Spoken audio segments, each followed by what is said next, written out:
History tells us that success comes from big-name places with big budgets and lavish facilities. Places like the South, the SEC, the Big 12. But what if it actually came from places like this?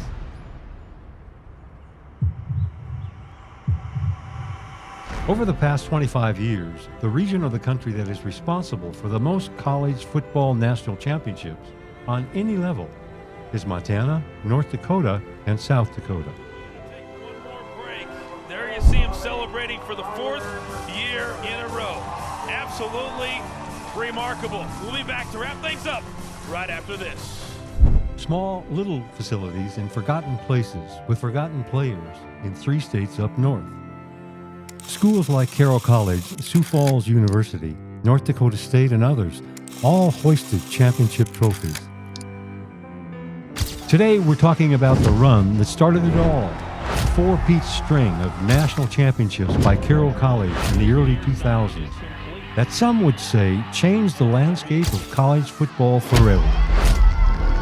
What made this region and this particular run so special? Let's find out.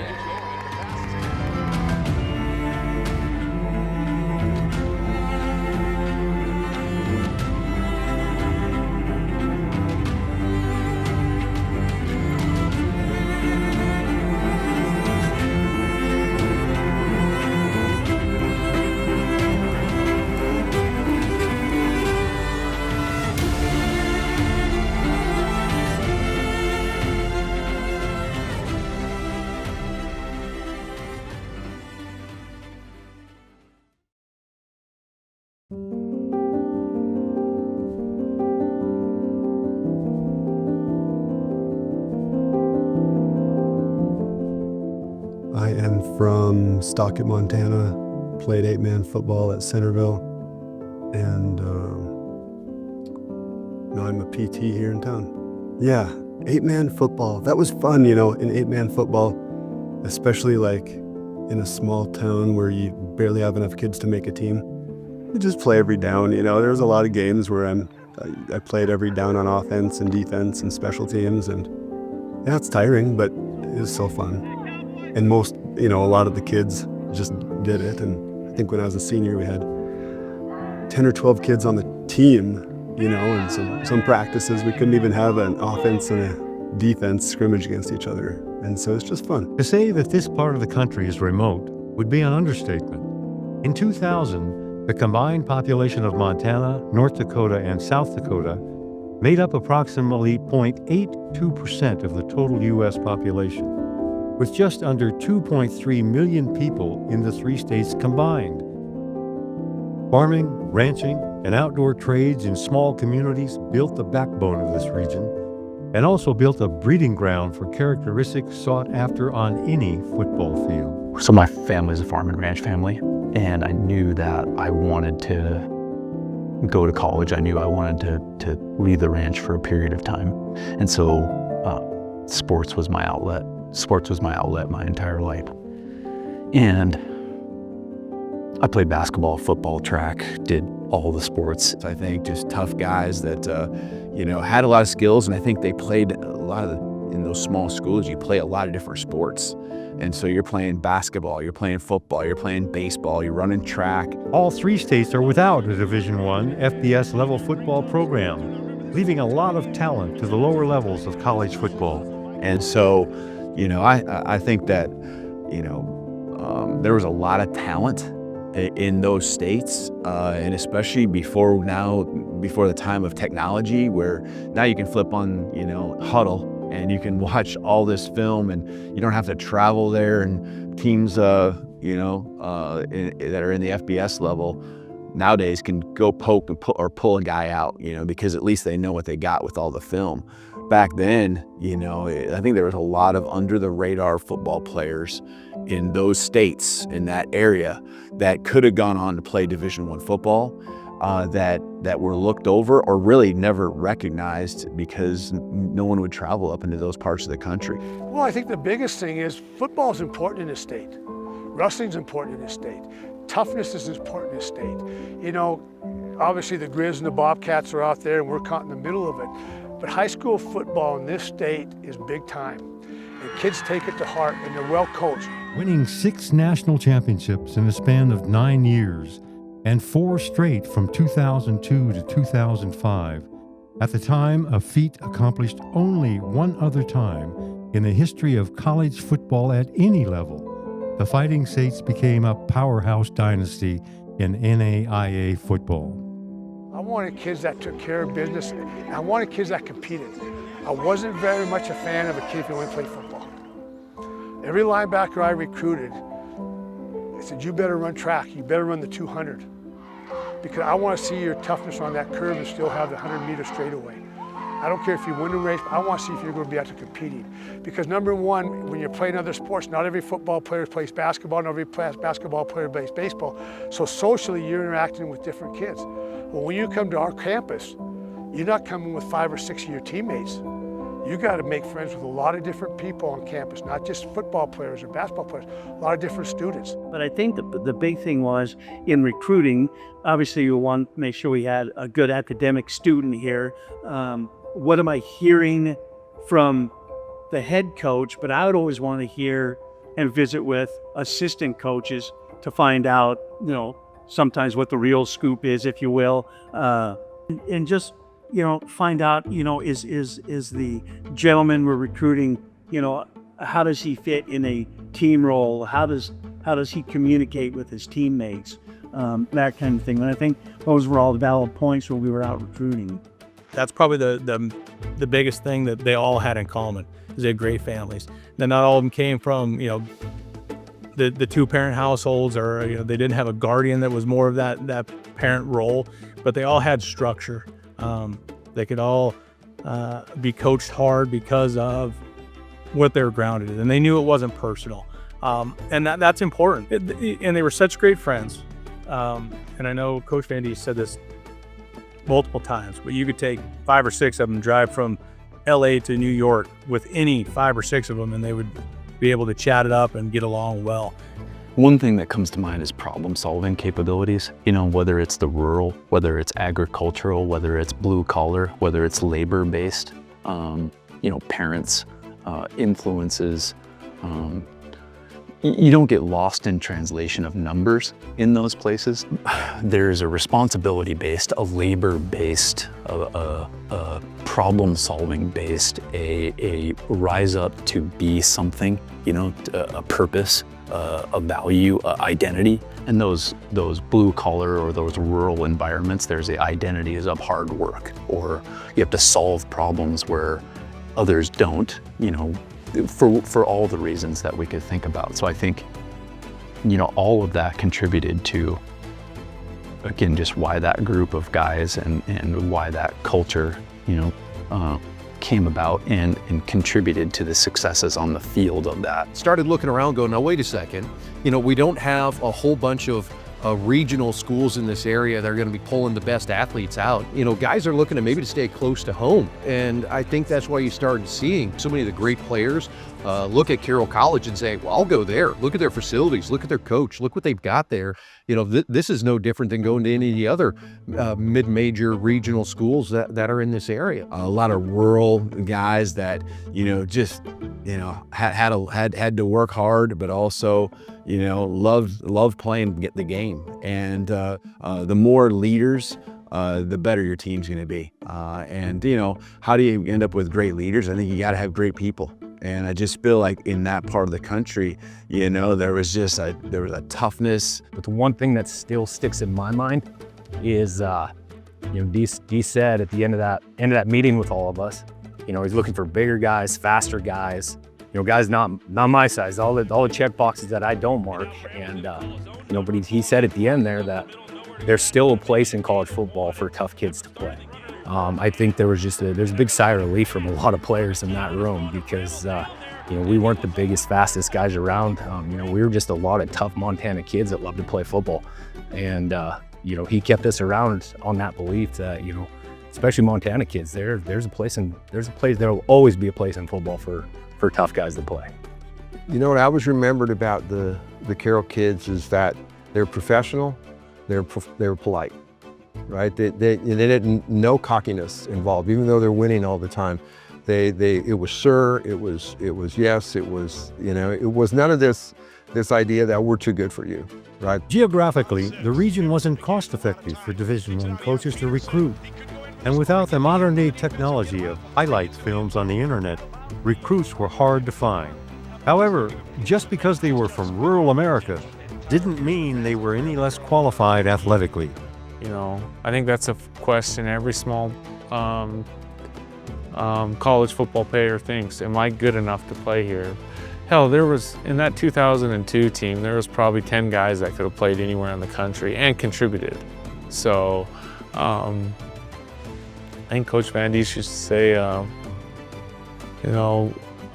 like something about college football is as big as you want it to be at where you're at or something like that. And it was true, we had good players here that could have played anywhere. So, yeah, I look at it like this, man, football's football. Whether you're playing at Nelson Stadium or at Chester High, football is football. No, I coached in the Big Ten. Of course, I didn't coach at Ohio State or Michigan, but I played against those guys. I coached at Wyoming, and we played against BYU and Utah. I coached at Montana. We're playing Boise State. Idaho, all these places you call play. But at the same time, football's football. What's the difference? Maybe an inch in height, maybe a 10th in the 40 time. Maybe you went to a Class B school. Competitors are competitors. It doesn't make any difference. And that's what's great about this sport, because you have 11 guys, all different size, shapes, different ethnic backgrounds, different religious beliefs, different social and economic upbringing, doing what? Moving that football forward or stopping it. And it's competition, and they do that at Alabama, they do that at Notre Dame, they do that at SC. They were competitors that made impacts on college football nationally. Competitors like Kyle Baker, 4-year starter at center, winner of the Remington Award, given to the country's best center at any level of college football. There's two guys that I think of. Kyle Baker at center is one. Unsung hero position, and nobody knows the name of offensive linemen.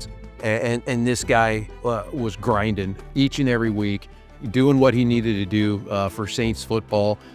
Starting all those games, winning the Remington Award, and he was just a really special kid. And he was a guy, like, if the NAIA ever came to me and they said, we need a poster child for NAIA athletics, I would say Kyle Baker. Competitors like Tyler Emmert, widely considered the best quarterback to play at the NAIA level ever, who won 4 national championships in his college career, who lost only 3 games in his high school and college career combined, and who at one point owned the record as the most accurate college quarterback to play the game at any level. Well, I think in general, the kids who enjoy football, they like the grind. They like to work.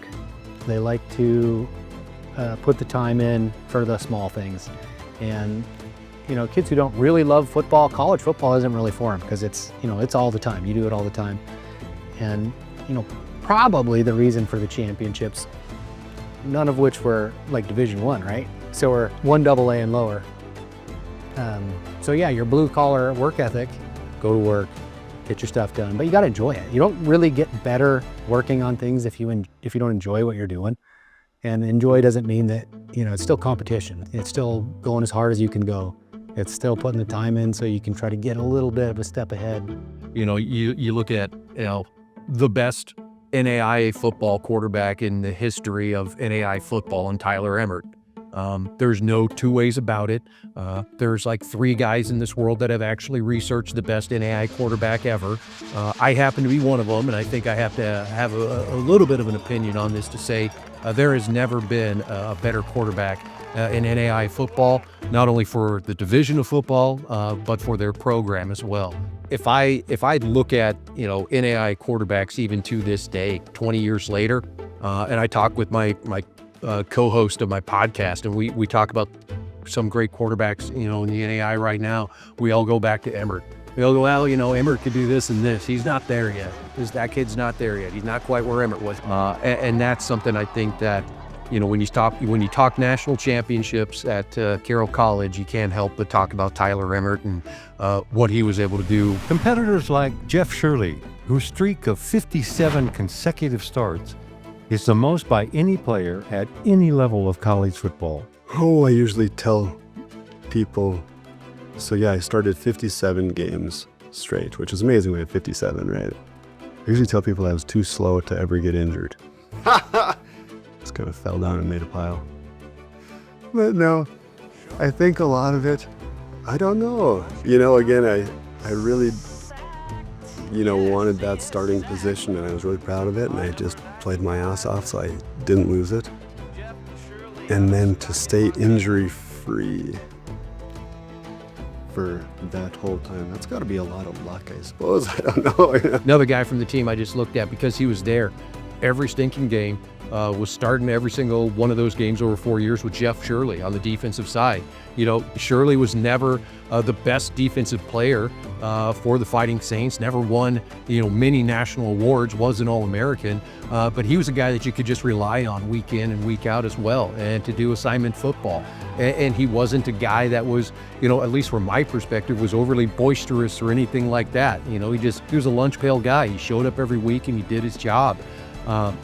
And so Shirley, to me, is one of those guys that really just epitomized that 4-year run for Carroll College, because he wasn't the star of the team, but you might be hard pressed to say, would they have been able to do it without him? A lot of people probably say, you know, with those two guys not on the squad, probably not. Competitors like tight end Casey Fitzsimmons, one of Coach Van Diest's first recruits from Chester, Montana, who played 7 years in the NFL for the Detroit Lions after graduating. You know, and I think when you look at national championship teams, you see one common denominator, in my opinion, is Montana kids having a big role on the team. And I think in Montana, there's something special about it. Like, there's a work ethic, there's accountability, but I think the thing that sets everybody apart is pride. You know, I think Montanans are very, very prideful. And so when you go out there, you may not be the best guy. I made a living in the NFL not being the best guy, but I was the most prepared. I was one of the hardest working, and I was willing to sacrifice whatever it took to be successful. And I think a lot of Montanans are like that. Competitors like offensive line and strength coach Jim Hogan, who is the ultimate example of selfless, stalwart leadership. Jim was no doubt was going to be the first coach I was going to hire. That's probably my favorite, and the fact that Hoagie was accountable for everything that happened, and what that guy was able to do is unbelievable. So, and I took it upon myself to do what I did. Okay, I wasn't told to or anything, but I'd get here roughly at 4:30 and just make sure the daily operations would run smoothly, just making sure that the laundry was completed, the weight room was set up for cleanliness, and ready for, you know, the day's work. Take a break, have a little dinner, and then come back. We'd be here till, you know, 10:30, 11 at night. You know, to make sure that we're getting our work in, you know, again, looking at film, you know, any tip-offs that we may notice, that we may see, right? And then, you know, start that cycle over again. Hey, just getting up in the genie lift here, one of the many responsibilities that you need to do in terms of the operations to get everything set up for game day, getting the visitors straightened out, but this is probably one of the most important pieces that we have to have, because we have to have the video. We have to have it so we can grade out the players. The genie lift doesn't have any traction. It'd take about 25 minutes on a full charge battery to bring it from point A down the sidewalk, around the building, to get it in place in front of the goalpost on game day. And just making sure the lift raised and came down. On winter days, I would put a couple of wooden posts in here and build a canopy for our managers that would film for us. So you always had to stay a step ahead of the weather and the battery as well. Coach Hogan, I love him. If he was standing here right now, I'd give him a big bear hug. Maybe a kiss on the cheek. I love that man. One of the funnier stories of Coach Hogan is one time he was in the locker room cleaning up and he thought he was by himself. And there was a few other of us in the locker room and also a cricket. And there was a cricket was chirping, and Hogan was folding laundry or doing whatever he's doing. And he's like, "Oh, hey, what's up, cricket? Hey, what do you got, cricket? Huh? Hey, why don't you shut it?" And he was just having this back and forth with this cricket. And we're all sitting there. We start laughing. And he realized, he's like, "Hey, what are you guys doing in here? Hey, get out there and go lift weights." Like, "Coach, what about the cricket?" He's like, "Don't mind him. I'll take care of that cricket." I just remember Coach Hogan, weight room or in the athletic center. You'd be like, "Hey, what's up, Coach Hogan?" And you'd say, "You are." Coach Hogan is committed. He's a grinder. He's going to do the work. He's not going to shed work onto everybody else. All those of us who were around in that era know, I mean, he was there at well before dawn, taking care of laundry, cleaning the locker room, taking care of business. Well, they're well into the night doing the same things. They're all day chopping up film, making breakdowns. And he's a person that just worked and was committed to doing everything he could in his power to help other people be successful. And that commitment, that being a person for others, just fully committed to that, was a really powerful example for people to see. With 60 to 70% of its roster containing Montana athletes year after year, and the rest coming from predominantly Idaho, Wyoming, Oregon, and Washington, Carroll found a formula for finding the hidden or overlooked athletes. They were kids that did it the right way, and the Saints began using them to compete on a national level.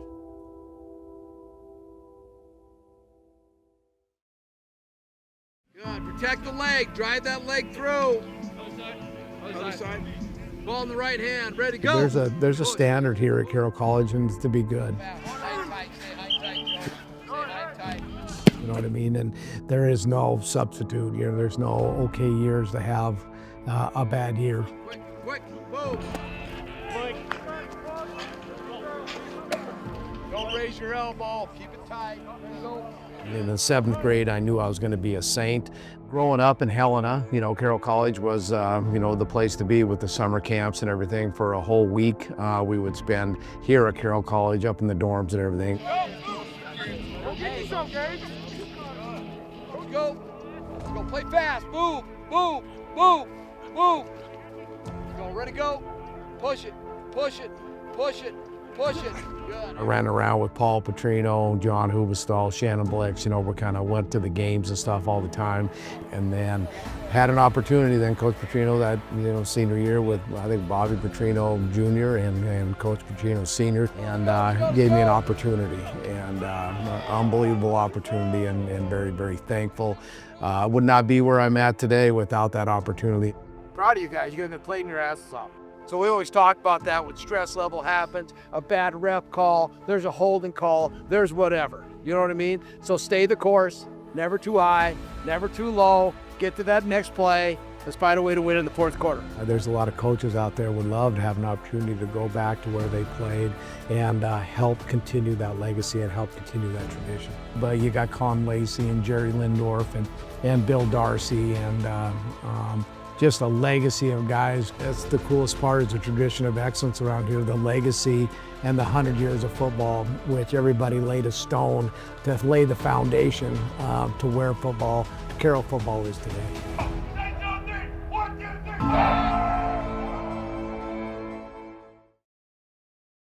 Just like an airplane can't take off without a runway, success can't take off without the progress of those who came before, laying the groundwork for those coming next.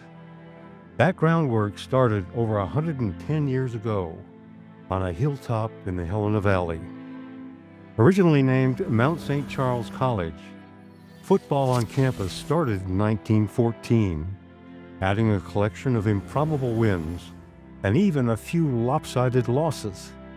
It took the Saints 6 seasons to reach 4 total wins, playing their home games at Scullin Field, the site of the present-day Kendrick Legion Field. The most dominant team in school history came in 1931, coached by first-year head coach Bill Jones, and with a future namesake on the roster, which compiled a 6-0 record the first perfect season in school history. Undefeated, untied, and unscored upon, they outscored opponents 192-0 over the course of the season, which included a 2-0 victory over the University of Montana Grizzlies in Missoula, without completing a forward pass and only 65 yards of offense, and a 6-0 victory over the Montana State University Bobcats at home in front of 2,500 spectators at Vigilante Stadium. Renamed Carroll College the following season, the Great Depression kept the Saints from fielding a football team for the next 4 seasons. When football was reinstated in 1937, Carroll joined the Montana Collegiate Conference.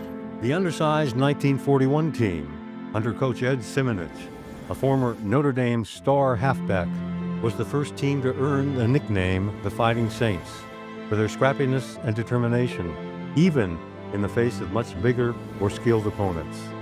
Another 4-year hiatus due to World War II, Carroll turned to John Gallardi in 1949, a 22-year-old with 6 years of high school coaching experience, to lead the Saints.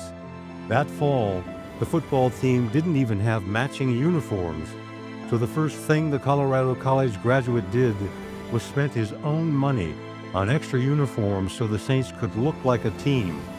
In 4 seasons as head coach at Carroll, Gallardi compiled a 24-6-1 record, winning 3 Montana Collegiate Conference championships. After the 1952 season, Gallardi left for St. John's University in Collegeville, Minnesota, where he would coach for the next 60 years, retiring in 2012 after winning another 465 games, making him the winningest football coach in collegiate football history at any level. The MCC was rebranded as the Frontier Conference in 1966, and in 1971, after several straight seasons of sub-500 football, the Saints made a decision that would alter the next 60 years of Carroll history.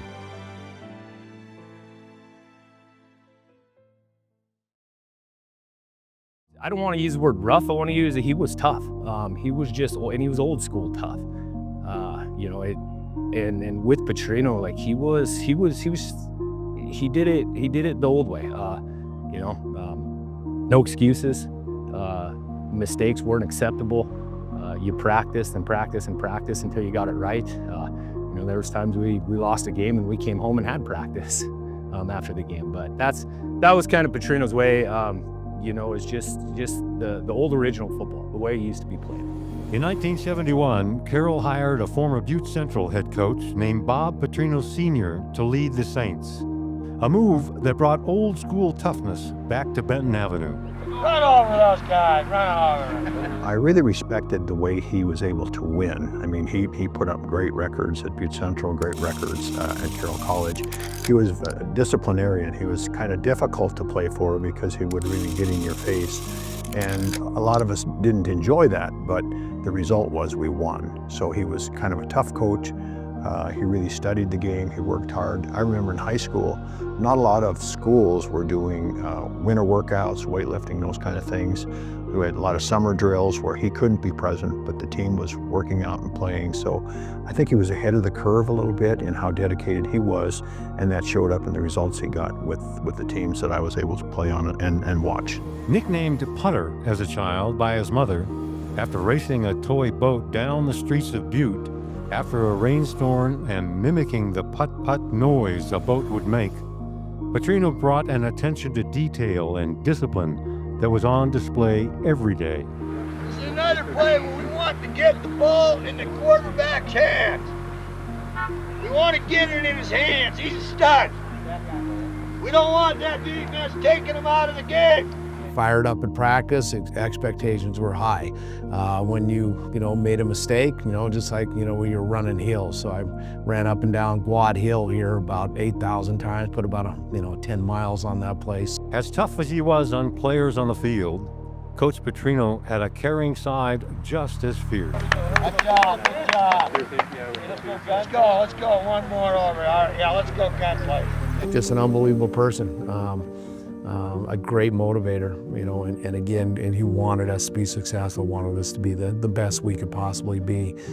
Besides mom and dad, he was, you know, the most influential person in my life. Wanted to see you be very successful. Graduating was very, very important to him, and you know, doing things right on the weekends and being a high character guy was also very, very important. Petrino became instrumental in helping make the postseason qualifications more fair, so deserving teams wouldn't be left out. And in 1978, his Saints played in the national tournament, becoming only the second Frontier team to ever do so. From here to here, we call that the power line muscles. They're the power line muscles. They're the hitting muscles. They're the physical muscles. Those are the things that where you can explode. The willingness to help you in any moment you can. When I had to learn offensive line play, you know, being a head coach, you got to know all of it. So it was an experience in the living room of the Petrino house, and Coach Petrino was just, you know, showing me technique and just putting me into the wall. And I don't know how many times, you know, just learning, bam, this is where your hands got to be. This is first strike. This is bam, and boom, I'm getting, you know, shot into a wall somewhere. And just sitting with him and learning the X's and O's with napkins, you know, at a you know, maybe at the Hub pizza place here in town. You know, they were having a beer, we're having a beer, we're just talking X's and O's, and I had so many napkins, you know, I'd shove in my pockets, and I'd go back and, all right, how do you stop this? How do you stop Tim Roscoe and the Frenchtown, you know, wishbone offense? Let's summarize Coach Petrino's rap sheet of statistics. Winning records in 24 of his 28 seasons. 17 conference championships in 28 seasons. Frontier Coach of the Year 13 times. His total 169 total wins were 5 times more than any other Carroll coach in history to that point. He is a part of 5 Halls of Fame, including the NAIA National Hall of Fame and the Montana Coaches Hall of Fame. But to him, family was the most important thing life had to offer. One of the greatest experiences of my Carroll coaching career was to be able to share it with my boys. That was something I will always remember. 7 of his 17 Frontier Conference championships came with his sons playing quarterback, 3 with Bobby and 4 with Paul, both of whom were record-setting All-American quarterbacks, and both of whom are in the Carroll College Hall of Fame. Bobby and Paul would go on to have illustrious coaching careers of their own, including multiple stops in the SEC and NFL between them. There's a book out that says the 100 best offensive football plays in the world. 100 best offensive football plays in the world. Run our path. Got that from this brother on that book. We call him, as grandkids, we called him Grandpa Putt. We didn't call him Grandpa Petrino or, you know, Grandpa Bob or Robert. You know, he had a million nicknames or different names, but yeah, Grandpa Putt is how I know him. Everybody that's from Butte and raised here, it's just a pride thing, and I, you know, he always just prided himself on being from Butte and would always talk about Butte. You know, we were from Helena. You know, when he moved to Helena, you know, he never forgot where he was from, and I always took a lot of pride in that. He always believed that toughness could win. And a lot of times he would say, you know, we weren't the biggest, we weren't the fastest, we weren't the strongest, we were tough. And sometimes, you know, there was years where they were playing 160-pound old linemen because that's all they had left. But he would recruit those tough kids, and that's one thing I remember him talking about a lot. When I would ask him about, you know, college recruiting and what he would look for, he's like, the first thing that we would do is look for toughness and talk to the high school coaches about what type of toughness do they bring, you know. And to me, I think that's a gold standard. It doesn't matter if you were in 1960 or now in 2025, you can win a lot of football games if you got tough kids. If you weren't tough, you weren't gonna make it. And whether he brought that out of you or he recruited it to you, but I think that was how he coached. That theme of small-town toughness, instilled by Coach Petrino, would be a pillar of the Fighting Saints program even beyond his tenure. A pillar that Mike Van Diest would use to make a run at national championships just a few years later.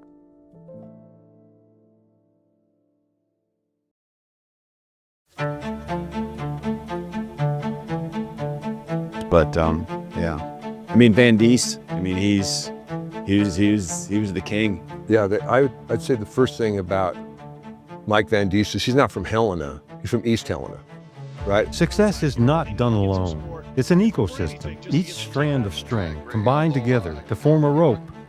With a solid rope and everyone pulling in the same direction, big things happen. The first step in feeling like a big-time program is to bring in a coach with experience in the big time. And as Coach Petrino elected for retirement after 27 years at the helm, Carroll didn't have to look too far to find his next leader. Yeah, growing up in East Town was awesome, you know. And for us, the big thing was Carroll College. We all had free passes at St. Anne's Grade School to come to football games and come to basketball games, and we brought our parents. And so that was big time sports to us. After graduating from Helena High in 1970, Mike Van Diest played his collegiate football career at the University of Wyoming, one of the nearest Division I schools to Helena, at over 650 miles away. We always had Wyoming, BYU, Utah, Montana State on TV. And I just fell in love with the University of Wyoming.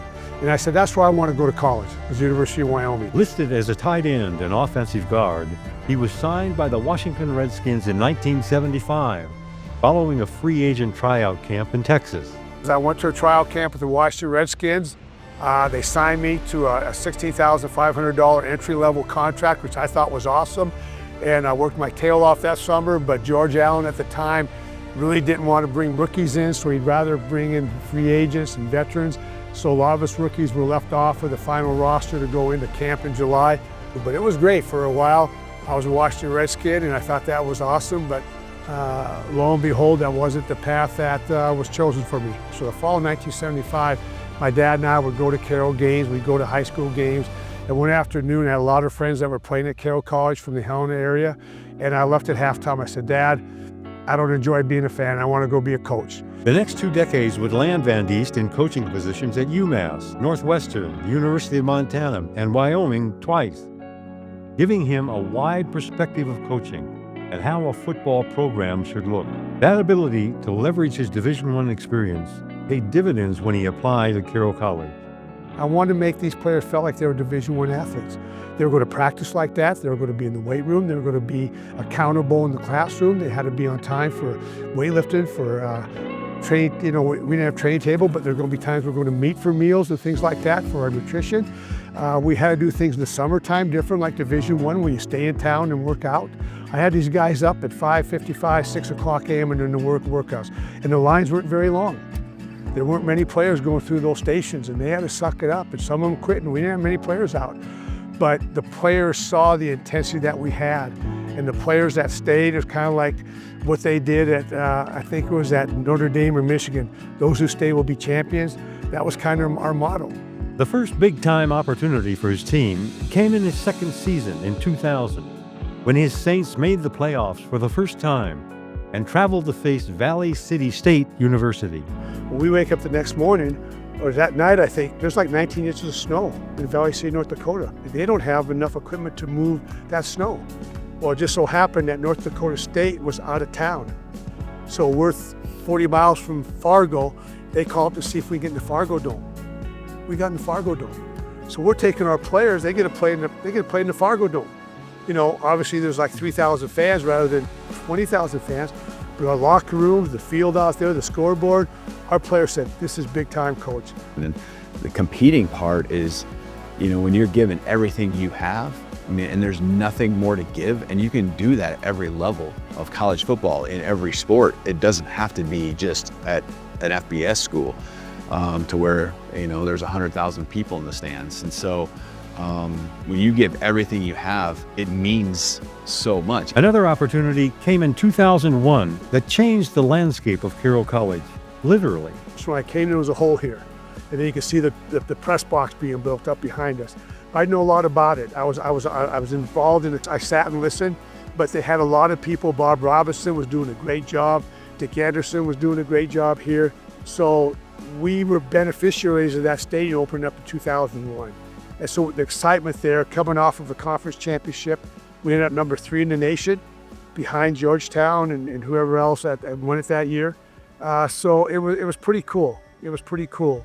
And we were going to open up at home. Our first game was going to be here at home. Nelson Stadium replaced Vigilante Stadium as the home of the Saints, and being on campus made the atmosphere of game day more accessible to students and fans from around the state. There was no way to get students from here if they didn't drive to get over to Vigilante Stadium. And it wasn't a great venue for college football. Now was when they saw on TV what college teams were playing. So to come here and have this on campus and have the dorms right there and have students walk out of their dorms down to here was an unbelievable feeling. I loved it. When that stadium finally opened up and we got to play that first game in there, man, what an electric moment, and it was awesome. And you walk straight out, you're sitting in your locker, and you step out of your locker and the parking lot's filled with, alumni and fans, and you walk through them and you're getting high fives and hoots and hollers, and you step right down into the end zone there at Nelson. Stepping on those checkered end zones that Hal and Hoagie put together for so many years. Yeah, it's a great feeling. Yeah, Nelson Stadium was special. It's a beautiful stadium. It's a great location. But the energy inside the stadium, walking through the parking lot, coming from the PE Center, marching onto the field, the purple and white checkers,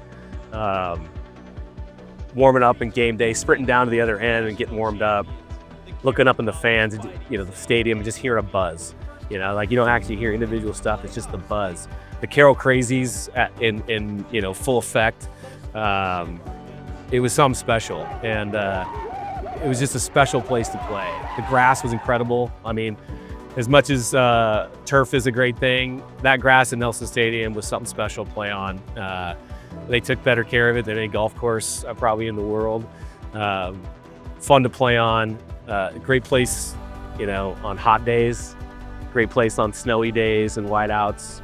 I still wish there were turf or practice field and left the game field of Vastus.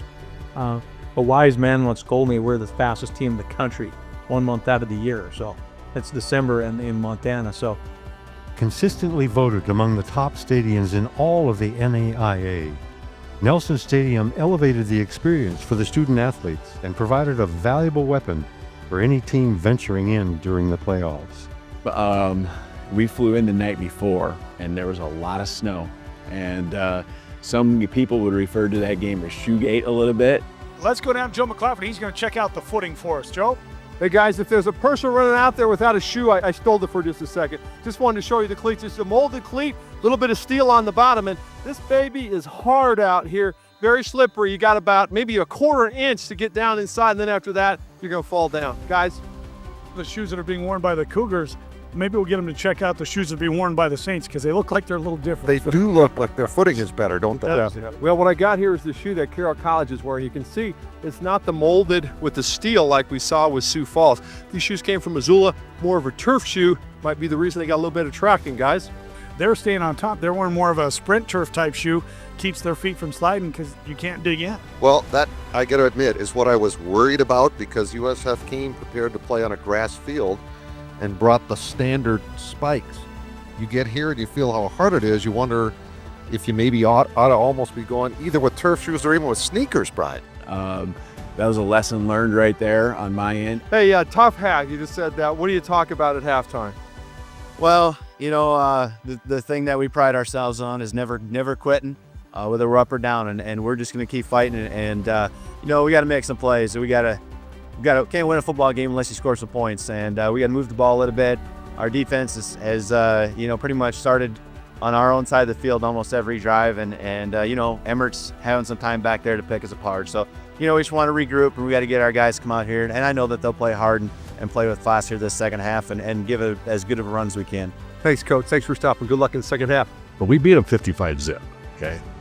And I'm up in the booth putting my stuff away, and DeBoer comes up there because he thought that's where the stats were. And he kind of just slumps down in the chair, and I go, well, that's a tough game. He said, yeah. And I said, well, we got some shoes. He says, John, he says, shoes didn't make 55 points. He says, I know what I got to do. I got to go back and get the guys I need to get. I saw what I got to have to compete, and I'm going to go do it. And, that's what I remember about that game. And I remember getting on the plane afterwards thinking, man, that was a butt kick. And one of the least enjoyable days. But that game, again, you continue to just know, like, man, that's where the bar's at. That's where the bar's at. I don't know how much more we could have done. Guys could have wore, you know, maybe more of a molded or a turf shoe, because I know that's what Carroll did a good job of understanding that's what they needed to do. Now I will say this. I think that would have closed the gap some, but I think that was a very special team that Carroll had in 2005. I really do. A lot of upperclassmen, an amazing quarterback, and you know, again, I think that gap maybe wasn't a 55-0, but I know that that was a phenomenal football team that we faced that year. That day, Coach DeBoer and Sioux Falls felt the immense home field advantage of the Saints that many schools in the region used being from the north to their advantage throughout the period. And then, you know, we win ours in 2006. And as it's kind of shaping up, you know, you get those home field advantages now after you win those championships. And that helps, that's a big deal. That's a really big deal being in the north, you know, because even though we had learned a lesson going in 2005 up to Carroll, you know, there's a lot of teams that had to come up to Sioux Falls, a lot of teams that had to go up to Carroll to play, especially in those later round games, maybe a quarterfinal, but for sure a semifinal game. And we won a lot of close games in the semis against teams that had to come up from the south, just like, you know, Carroll did for those big games to get to the championship. The second piece that elevated the Carroll experience to the Division I level was in the leadership around athletics, which came in the form of Bruce Parker. He just kind of elevated our thinking, I think, as a program. You know, that we can do this. We could accomplish these things. We can do this. We could be bigger. We could be better. You know. And I really enjoyed that about him. And he basically just, this is how it looks like, and this is how it's going to be. Bruce was very, very good with PR. You know, he was always keeping Carroll athletics out in front of the public, whether it was radio, whether it was TV, whether it was newspaper, whatever. He was always keeping it there. And he just knew that because he'd been a sports information guy and an assistant athletic director at Montana State. So and then also he broadcasted before too. The first time I did a game was a basketball game on Valentine's Day in Havre with my good friend Bruce Parker, God rest his soul. So Bruce and I had a Valentine's Day in Havre during a blizzard. And then I continued to do games. The next football season is when I started doing the games. My good friend Bruce Parker was wonderful at creating that sense of big time. You know, he'd always say big time is where you're at, and we're gonna make big time just what that is here at Carroll College. You know, Bruce was a perfectionist, is what Bruce was. He didn't accept non-negotiable standards, right? We're setting standards, here's what we're doing, no whining, let's get the job done. At times, that drove me nuts, right? Because that's how Bruce was. Like pieces of string coming together to create a well-balanced rope, Coach Van Diest and Bruce Parker were a perfect 1-2 leadership punch for the Saints program. What was cool about Bruce was, as an athletic director, and I took Bruce's blueprint when I became an athletic director, but as an athletic director, you're either a facilitator or you're an inhibitor. Okay, and when you've got a coach like Mike Van Diest, okay, the main reason coaches lose now, and probably always have, is because they're passive aggressive, not Mike Van Diest, right? But if you're gonna have an aggressive coach, you gotta have a great athletic director behind that person, because you gotta facilitate that person. You have to do what that person needs to do, and it's never easy, because aggressive people are hard to lead, right? Bruce did a great job of balancing that, figuring out ways to continue to enhance the program so it could sustain that level of winning. While other strands existed, like the unwavering support of families, college faculty, staff, and administrators, and community members, to name a few, Carroll began leveraging that support into unprecedented success year after year. That's cool, he says. That's cool. Makes your heart stop.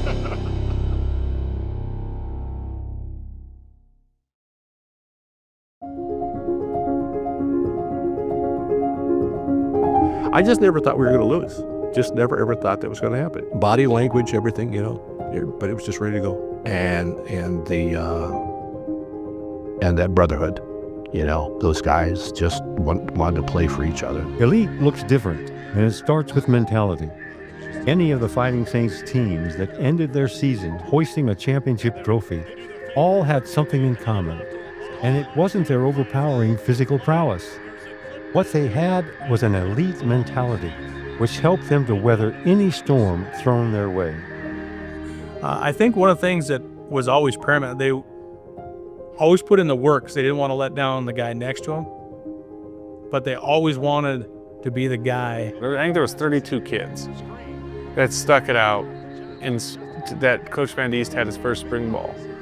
And but those 32 guys actually were the foundation of Carroll's success. I mean, that's where we learned how to handle adversity and culture, and how to go to work and play hard, play physical, all of that stuff. And they were a great group of guys. They welcomed us, but they were also hard on us. You know, they held us accountable.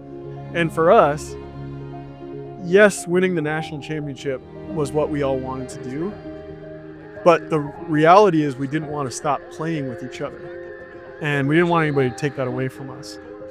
And I could always tell by the way that the Saints held themselves on the sideline and the way they were being coached and the way they never ever gave up. And you can't lose if you never give up. And they just continued to play, and coaches continued to coach. And they found a way to win that game. You know, and that's kind of how they always were. I mean, you never ever were going to count them out. You know, the coaches were awesome and everyone was kind, and the players were all really cool, and we got to be a really super tight-knit team.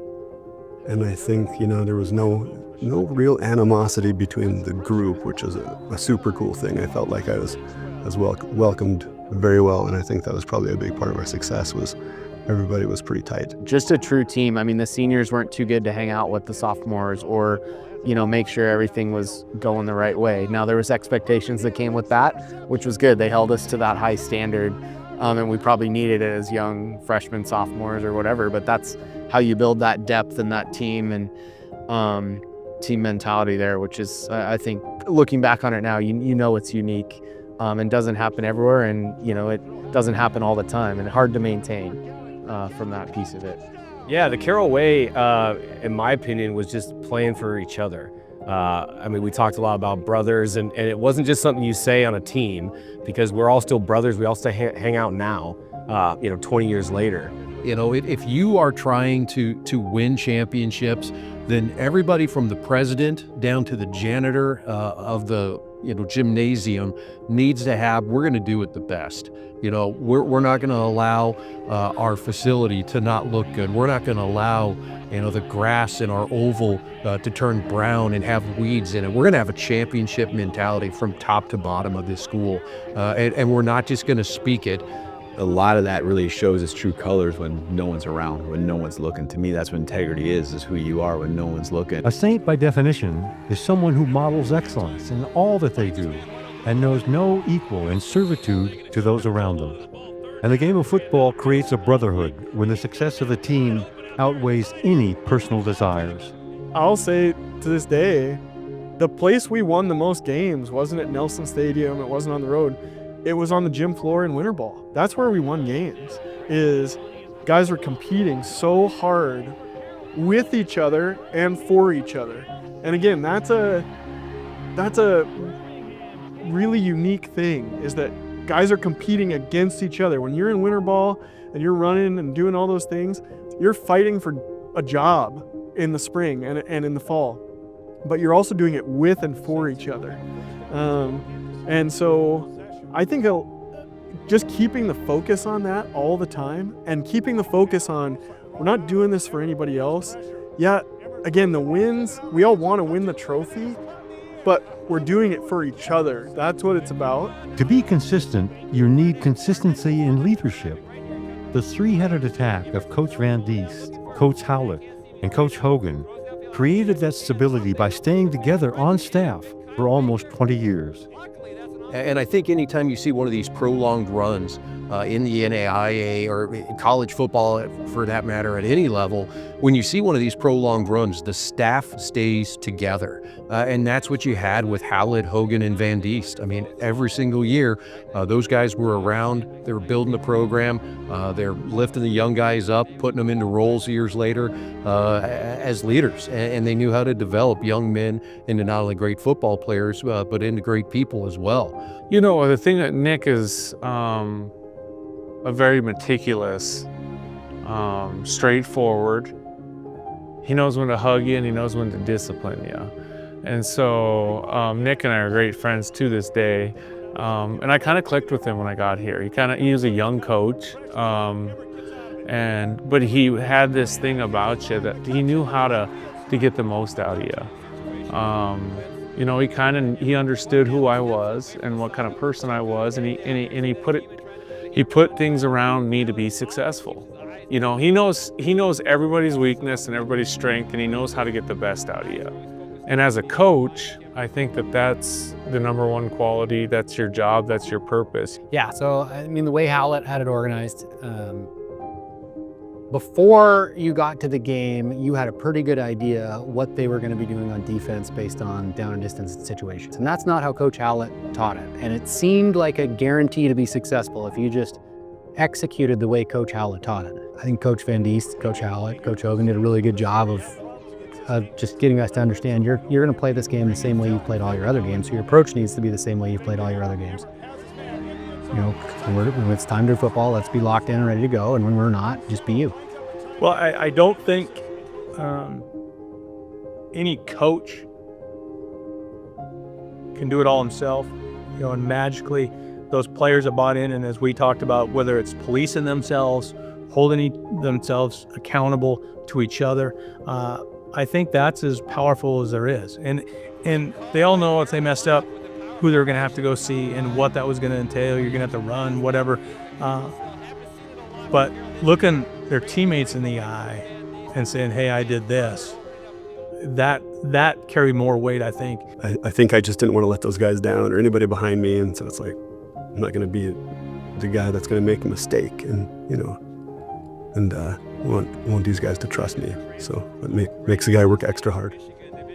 I really just think it's very humbling, you know, to be part of something bigger than yourself. And I think that was something very special about our program, is that there was just a lot of humble players. You know, there wasn't a lot of people that were out for themselves. Like, there was something, as soon as you walked on, you realized this was about us. This was not about me. And I think as soon as you play within that context, it just allows you to play at a different level because you're like an ultimate team. Well, I think our team just stayed the same kind of approach that they did to every game.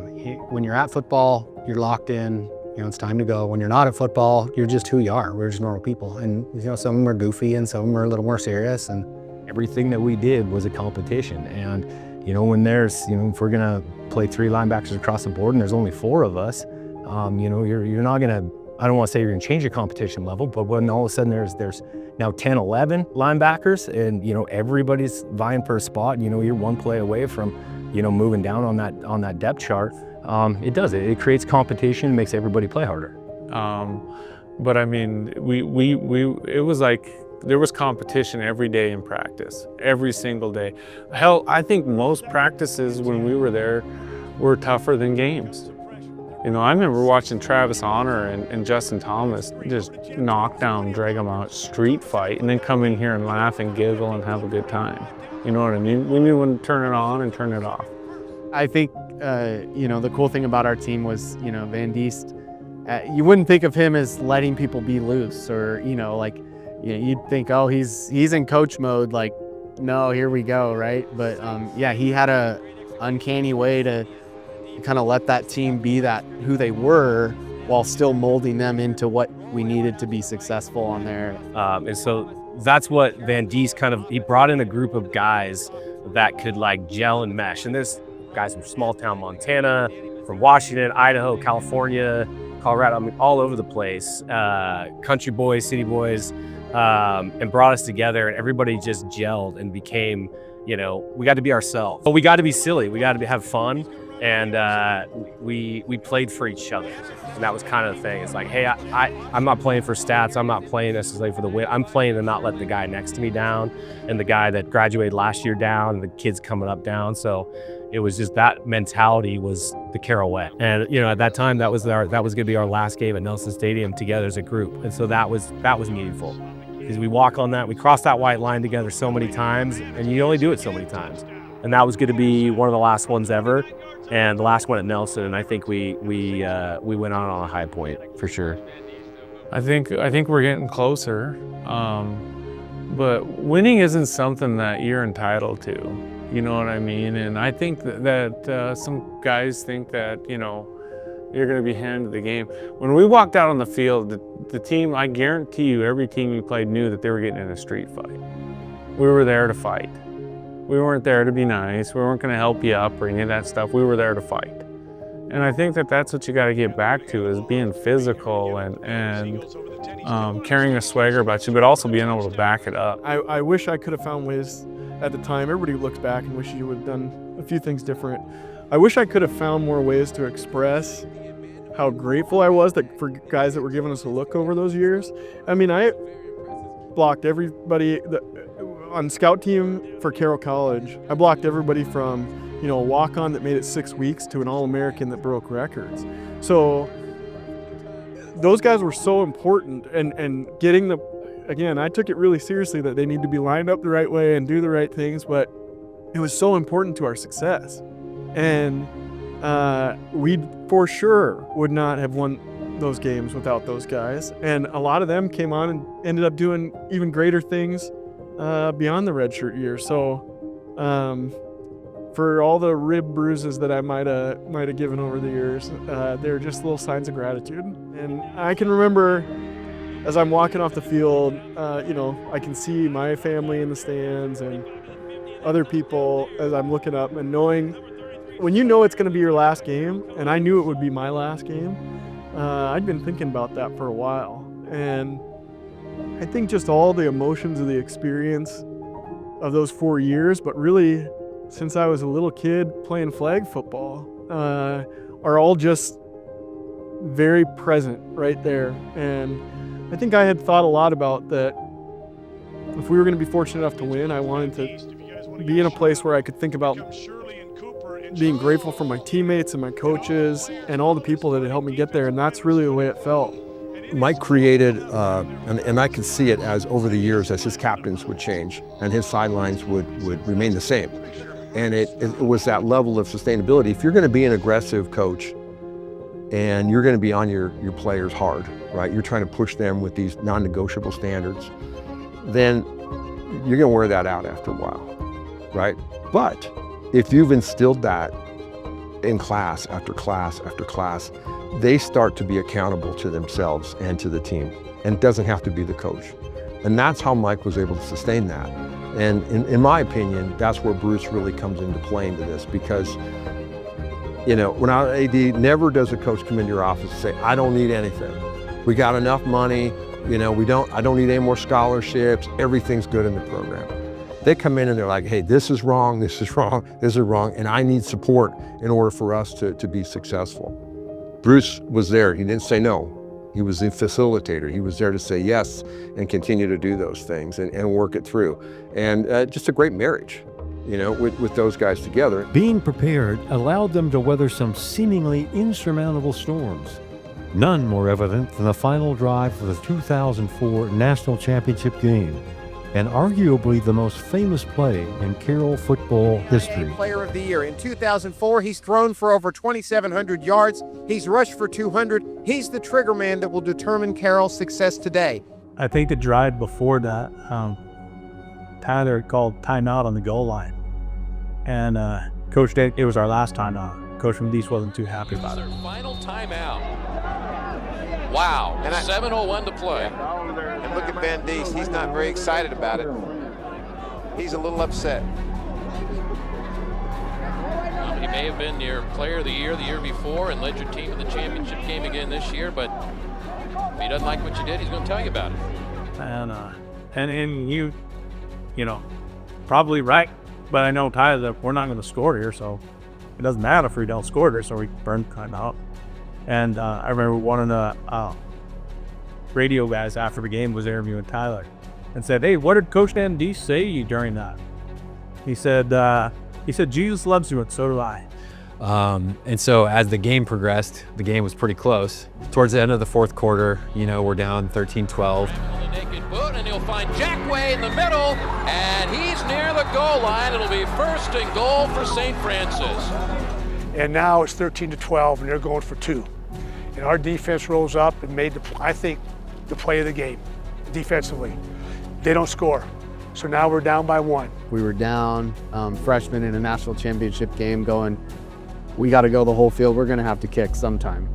So me trying to get ready. They had blocked a punt earlier, I think a PAT as well. So mentally, I was just going to the kicking net, trying to not think about anything else, do a couple warm-ups, but just think of it as a kick. And I was pretty good at that, not letting the moment get too big, thankfully. And I can remember specifically standing next to that player and saying, or I can remember it being said, we're gonna win. Like we're gonna win. We will score. And again, Nick Howlett calls a great game, and one of his staples was always crossing routes with players. And we find Zach Bumgarner about 2 or 3 crossing routes. Been here before. Bumgarner wide open at the 45-yard line. Yeah, at that point in time, we did 2-minute drill live in practice. And it was always, as a quarterback, that's always your funnest drill. Emmert over the middle, Bumgarner again. And a nice tackle at the 40-yard line. Basically, you're only throwing the ball. You get a call what you run. It's quarterback's dream to be in the 2-minute drill. It's the best. Again, going back to the leadership and the culture of exceptionalism circumstance, our coach is obviously wise, tremendously wise, the most prepared. So all of a sudden we're down there in field goal range, and there's just 30, 40 seconds left, and Nick and I talk about, well, hey, we don't need to wait and run the clock out. Let's go for it. 'Cause I know back at Wyoming, we'd won a game because on 3rd down we spiked it because of a bad snap. On a 3rd down, coach puts us in to, kick a field goal to win the game. We decided to kick on 3rd down, which kind of, oh crap, okay, we're going. But and when we decided to kick it on 3rd down, and actually St. Francis took a timeout. Timeout St. Francis. Because I think they thought we were run one more play. So they didn't have their personnel correct or whatever reason, they took timeout. So when the field goal team came over to the sideline, and not everybody came over, but Zach, and he said to Bumgarner, just remember it's 3rd down. It's not right. You could spike. I can remember the words being said of, if it's a bad snap, we have to spike it. Never, there's nothing in my mind that that is gonna happen, so I'm prepared for it. They had blocked a whole bunch of kicks, and so I was kind of sitting there thinking, oh, I hope they don't block this one. And we had a freshman snapper and a freshman kicker. We hadn't had a single bad snap all year, and boom, lo and behold. Snap was not the best. And I just remember as soon as I snapped it, thinking, oh, I think that's high. Make it here, and even if you don't make it the 1st down, you still got 3rd down. Miller for the lead and perhaps a 3rd consecutive national championship. Bad snap, and so it's spiked by Miller. Phil's been meticulous all year, not a bad snap. It's how I can remember. And then I remember looking at the guy in front of me for St. Francis, and literally I had 2 guys that the bottom of their cleats were 40 inches high, just insane verts.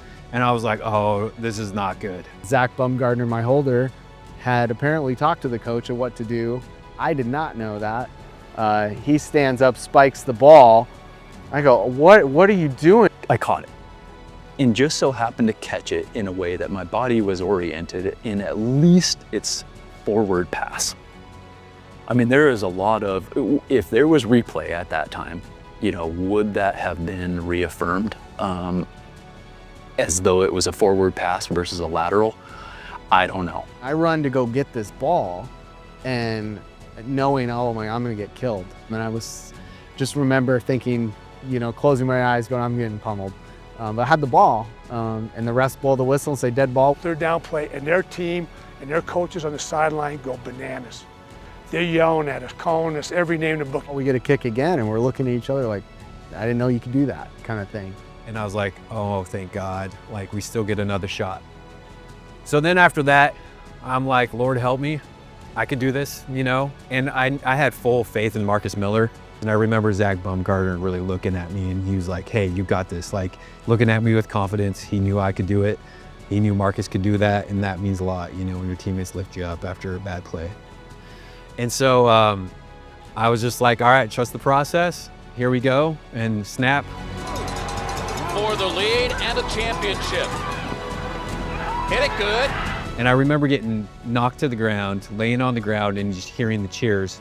And I'm like, I hope that's us. And then you don't remember anything after that. Once I kicked it, I knew it was good. I didn't have to look up. And the freshman is perfect, and Carroll College has the lead,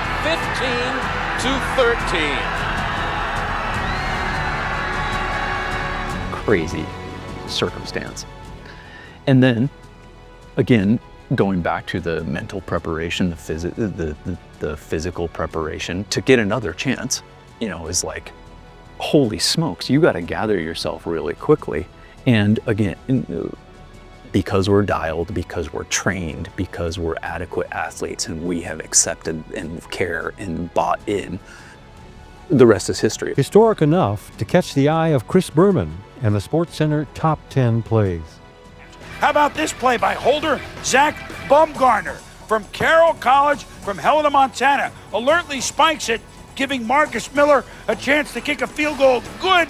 And Carroll beats St. Francis 15-13. What a heads-up play in the NAIA. And just like, it was one of the best moments, you know, of my career. And just all the excitement, and the, you know, it doesn't get much better than that. I'm pretty sure Coach Van Diest talked to Zach Baumgartner about that, and just thought, I'm so grateful that happened, because, you know, hindsight, like that, if that was fourth down, bad snap, you know, lose the game, like for me, that changes probably the rest of my career from a mental standpoint, just because that's a lot as a player, and to like carry the weight of like, oh man, I messed up, you know. So felt a lot of God's grace in that moment, and I felt a lot of support from my teammates. And yeah, what a crazy thing to be linked with that, you know. It's definitely, because I think about it like that, you know, it's not as like I'm walking around with, you know, my Spike helmet and, you know, kiss the ring of, you know, I won that national championship for us. That's not it at all. You know, it's just this tiny little blip to me of really fortunate to be a part of it and to have adequate ability, you know, and, you know, for even, you know, just our coaches to set us up for the opportunity, you know.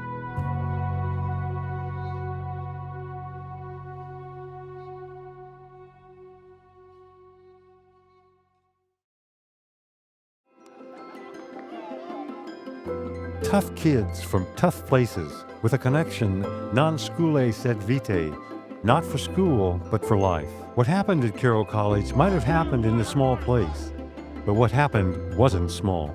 This is big time football. And I want our players to feel that way when they came in.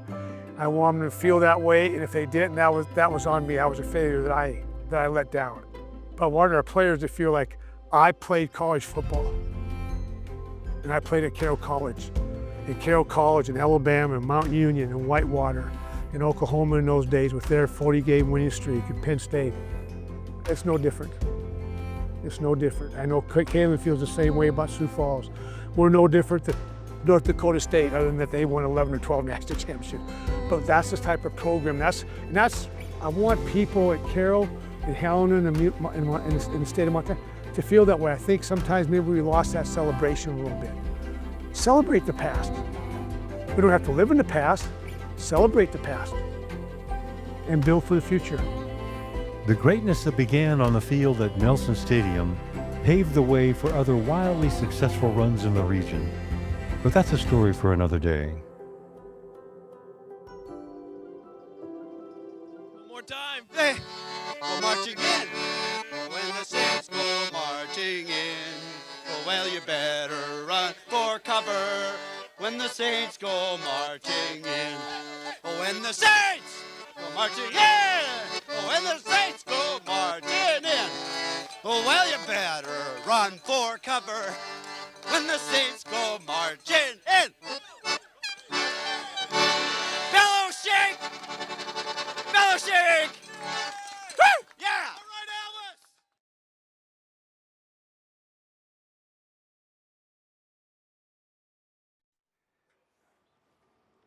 All right, here we go. The genie. The genie. The genie is not. There we go. Moving slow like it always does. On game day. Gonna film the boys. As long as I can get around back, my world will be good.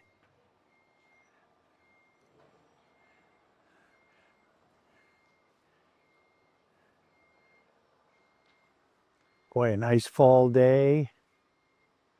I hope the troopers appreciate it.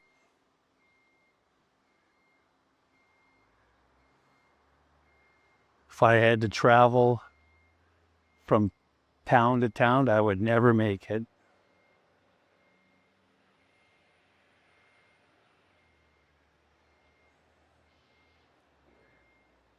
Here we are.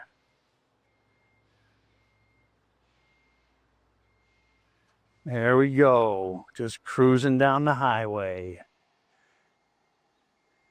Doobie Brothers tune. A classic. If this goes any slower, I won't make it. But I will. It's all good. The game is over, and the Saints won. Good day to be a Saint. Ha ha.